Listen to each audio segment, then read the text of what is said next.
मस्त बाहेर पाऊस पडत आहे आणि आज आपण बनवणार आहेत उकडीचे शेंगोळे। चला तर मग रेसिपीला सुरुवात करू। ताटामध्ये घेतलेला आहे 2 वाट्या गव्हाचं पीठ। फक्त गव्हाचंच पीठ घेतलेलं आहे आणि आता यामध्ये आपण फक्त लाल तिखट टाकणार आहोत। हळद थोडीशी जास्त टाकायची, कलर छान पिवळा येतो। आणि त्यानंतर टाकणार आहेत कोथिंबीर, लसूण आणि जिऱ्याची पेस्ट। आता हे मिश्रण व्यवस्थित मिक्स करून घ्यायचं आणि थोडंसं पाणी घालून याचा घट्टसर पीठ भिजून घ्यायचं। घट्टसर पीठ भिजलं की ते आपण 10 मिनिट झाकून ठेवू, म्हणजे ते छान मुरते। बघा आता मुरलेलं पीठ आपण घेऊ आणि त्याचे छोट्या छोट्या आकारात गोळे तोडून घेऊ। आता मी तुम्हाला छोटा गोळा तोडून एक शेंगोळे वळून दाखवते, तर तुम्ही व्हिडिओ कंटिन्यू करा। चला शेंगोळे वळून घेऊया। त्यासाठी लागणार आहे आपल्याला पोळीपाट। असा एवढासा गोळा तयार करून घ्यायचा आणि हे असा पोळीपाटावर वळायचा व्हिडिओत दाखवल्याप्रमाणे। तुम्ही ते खूप जास्त बारीकही वळायचा नाही आणि खूप जास्त जाडही वळायचा नाही, असा मीडियम आकाराचा तुम्ही ते गोळा वळू शकता। अशा प्रकारे मी आता माझे सर्व शेंगोळे वळून घेते।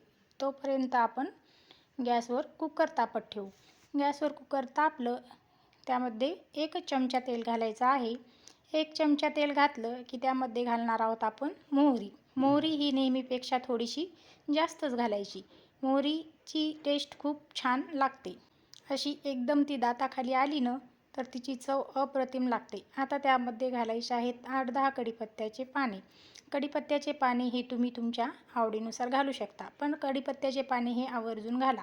आता त्यामध्ये ॲड करणार आहोत आपण गरम पाणी। पाणी हे गरमच घालायचं, त्यामुळे चव त्याची छान लागते। आता पाण्याला खळखळून उकळी फुटलेली आहे, तर त्यामध्ये आपण घालणार आहोत चिमूटभर हळद आणि थोडंसं मीठ। मीठ हे चवीपुरतं घालायचं। आता हे आपण वळून घेतलेले शेंगोळे यामध्ये ॲड करू।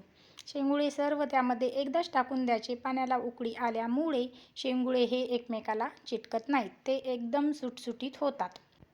आणि जर पाणी कमी वाटत असेल तर तुम्ही त्याच्यात अजून गरम पाणी करून ॲड करू शकता। बघू शकता आता सर्व शेंगोळे आपण काय करून घेणार आहोत, एकदम हलवून घेणार आहोत, म्हणजे त्याच्यात जे मीठ टाकलेलं आहे ते मीठ सगळ्या शेंगोळ्यांना लागतं। आता ह्या कुकरच्या बारीक गॅसवर 2 शिट्ट्या काढून घेणार आहोत। चला 2 शिट्ट्या झालेल्या आहेत। कुकर हे त्यालाच थंड होऊ द्यायचं, म्हणजे स्वतःच थंड होऊ द्यायचं। गरम कुकर उघडायचा प्रयत्न करायचा नाही। आता हे झालेले आहेत आपले एकदम गरमागरम आणि स्पायसी शेंगोळे। बघू शकता किती सुंदर कलरही आलेला आहे आणि स्ट्रक्चरही खूप छान आलेलं आहे।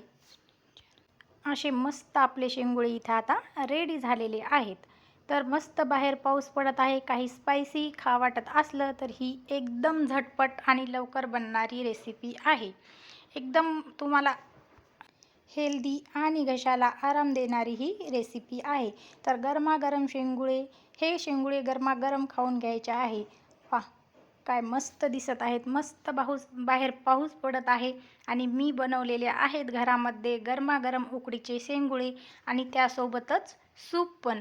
एवढे टेस्टी शेंगोळे झालेले आहेत ताईंनो, तर तुम्ही नक्की एकदा घरी ट्राय करून बघा। याला जास्त वेळही लागत नाही आणि जास्त साहित्यही लागत नाही। कमी साहित्यामध्ये मस्त उकडीचे शेंगोळे आणि सूप आपलं तयार आहे।